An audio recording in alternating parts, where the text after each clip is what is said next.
यवत गावातील सर्व उपस्थित माता भगिनी आणि बंधू, खरं तर साप्ताहिक महाआरती हा विषय आपल्या सगळ्यांना नवीनच आहे. आमचे स्नेही संजय महाराज पाचपोळ यांची इच्छा आहे की गावागावामध्ये आठवड्यातून एकदा ज्या देवतेचं मंदिर आहे त्या देवतेची आरती मोठ्या प्रमाणात व्हायला पाहिजे. कमीत कमी एका दिवशी म्हणजे आठवड्यातून एका वेळेला सगळ्या गावकऱ्यांनी, महिलांनी, मुलांनी त्या ठिकाणी उपस्थित राहिलं पाहिजे. कारण आपण आज सगळ्यांनी पाहतो की मुलांवर होणारे संस्कार फार आता कमी झालेले आहेत.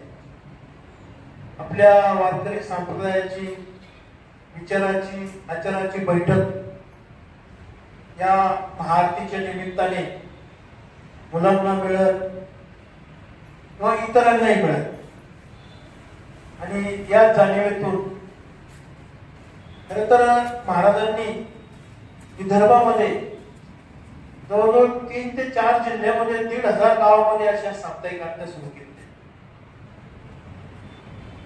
आणि आपल्या पश्चिम महाराष्ट्रामध्ये त्या आपल्याला सुरू करायच्या आहेत. दौंड हा तालुका आपण त्यासाठी निवडलेला आहे आणि जवळजवळ आपल्याला सगळ्याच गावांमध्ये घ्यायचे, पण महाराज 9, 10 आणि 12, 13 असे 4 दिवस या ठिकाणी आपल्याला त्या निमित्ताने प्रबोधन करणार आहे. त्याबद्दल सविस्तर माहिती महाराज आपल्याला आपल्या प्रवचनातून देतील. आपण सगळ्यांनी ती ऐकावी आणि विदर्भामध्ये जे महाआरतीचा उपक्रम सुरू झालेला आहे तो आपल्या पश्चिम महाराष्ट्रामध्ये बी सुरू व्हावा अशी मी सर्वांना प्रार्थना करतो आणि माझे 2 शब्द संपवतो. श्रीराम जय राम जय राम, श्रीराम जय राम जय राम, श्रीराम जय राम जय राम, हरि विठ्ठल श्री ज्ञानदेव ज्ञानेश्वर महाराज, जगद्गुरु तुकाराम महाराज, काल भैरव की जय. कुटुंबालयाची ज्ञानोबालय कुटुंबालयाकडनं माहिती पण भरपूर त्यांना माहित नाही आणि महाराष्ट्रातल्या एका भागामध्ये पंढरपूर यावेळी पण माहीत होती नाही, देव माहीत होती, अशी परिस्थिती आपली आहे. या ठिकाणी बोलवण्यात आलं होतं. माझ्या अंदाजाप्रमाणे 2 ते 3 कीर्तनची या ठिकाणी झाली. भव्य दिव्य असा सोहळा कमीत कमी 4,000 माणसाचं या ठिकाणी सप्ताहामध्ये जेवण दिलं जात सर्वांना आणि या ठिकाणी संध्याकाळी कीर्तनात सुद्धा 2 थांबतात. गाण्याच्या कीर्तनाला कमीत कमी 4,000 माणसं थांबतात आणि तेवढा प्रसादाचं वितरण होतं. तसं हे गाव रस्त्यावरचं जरी असलं तरी या बाबतीत आम्ही फार भावना करतो. कारण पुढे महाराज आहे तिथं जगद्गुरु तुकाराम महाराजांची पालखी या ठिकाणी मुक्कामी आहे आणि ही केव्हापासून आहे ते महाराज सांगतील. मी फार पूर्वीपासून पालखी आमच्या राष्ट्रापासून सेवा केली. ती सेवा आमच्या लोकांच्याकडे आहे ती आज काय अगदी पार पाडतो आणि महाआरती आपल्याला महाराजांनी सांगितलं आठवड्यात एकदा रविवारचं. तसं महाराज इथं रविवारचं नाही, रोजच महाआरती झाल्यासारखे आहे. कारण 15 ते 20 माणसं जमतात, ते 4 माणसं जमतात. ही गावची प्रथा आहे. व्यापारी मंडळ बाजारपेठेचं गाव आहे. रोज सकाळी व्यापारी मंडळी असतात, रानात आले लोक असतात. भगवंताचं दर्शन नाथबाबाचं घेतल्याशिवाय कुणी गावात शिरत सुद्धा नाही महाराज. फार तंतोतंत काटेकोर आपण जी माहिती दिली त्यापैकी 50%, 60% आम्ही पाळतोय. फक्त राहिलेली 40% तुम्ही चांगली माहिती करून ती 40% आपण सर्वांनी एकमेकांना सांगायचा प्रयत्न करायचा. फक्त आपणच आज प्रवचन ऐकलंय महाराजांचं याचा अर्थ आपण असं समजायचं आपल्या पद्धत माहिती आपण शेजारी बाजारात सांगतो किंवा सकाळी रविवारचा दिवस दत्त मानला जातो, कारण आमच्या पुढे दैवत येईल. रोज दरबारी येतो लोक येऊन आणि आरती आधी रोज संध्याकाळी करीत असतो. दुसरी गोष्ट, देवाची दर महिन्याची पौर्णिमा केली जाते. पौर्णिमेला लोकांना अन्नदान देतात, भजन कीर्तन पण भजन आणि कर. रोज दुपारी आरतीच्या अगोदर भजन केलं जातं. शिवाय विठ्ठलाचं मंदिर जवळच आहे, तुम्ही त्या मंदिरात जाऊन आणता, तिथेही एकादशीला भजन चालतं.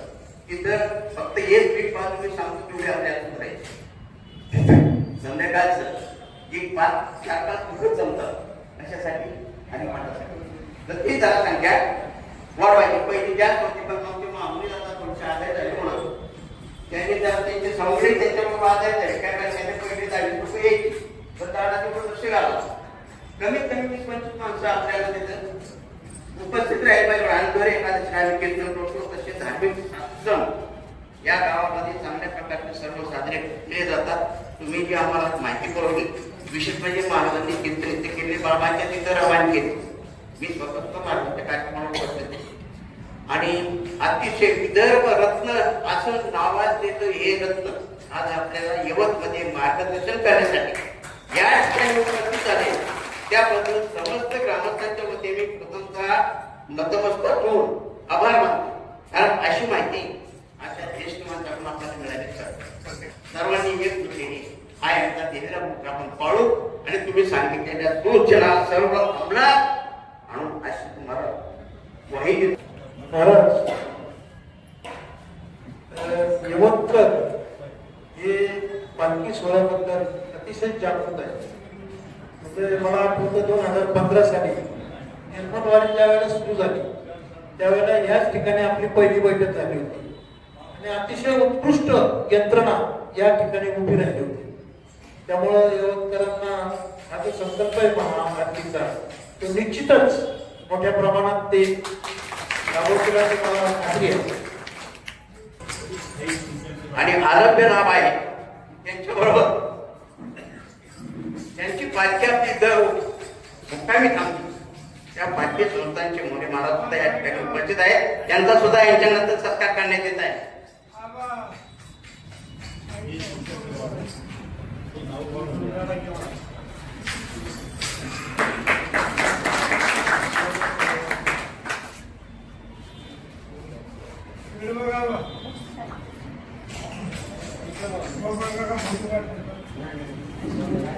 जरा फोटो घ्या.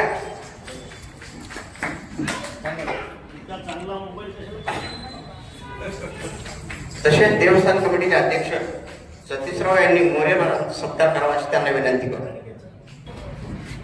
तुम्ही आम्हाला विचारायचं नाही, तुमचं ठेवा.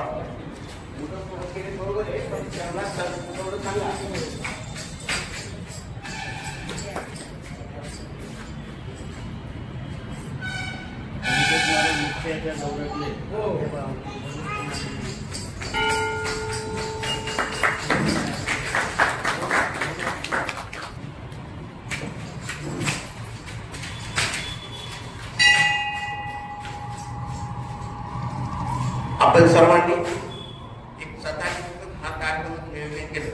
एवढा असताना सुद्धा प्रथम महाराज दिलगिरी व्यक्त करतो. पण आमच्या इथं गायांचं लक्षात जास्त सर्व नृत्यासाठी माणसं अटकली कारण ह्या टायमाला धारा काढल्याच पाहिजे, ती टाकलंच पाहिजे. यासाठी बरेचसे लोक ते व्यवसायात असतात म्हणून काय आल्याची चांगली माणसं आल्यात म्हणजे स्मरण करणारी, तुमचं नाव सांगणारी, तुम्ही काय म्हणून झाला ते पोहोचवणारी असे अंतिम कस्टमरसाठी कामकाज श्रीमंत आहे. हा तुमचा प्रचार जास्तीत जास्त भव्याचा होईल अशी मी तुम्हाला पुन्हा एकदा ग्वाही देतो. छोट्याशा आपण त्याबद्दल तुमचा सर्वांचा आभार.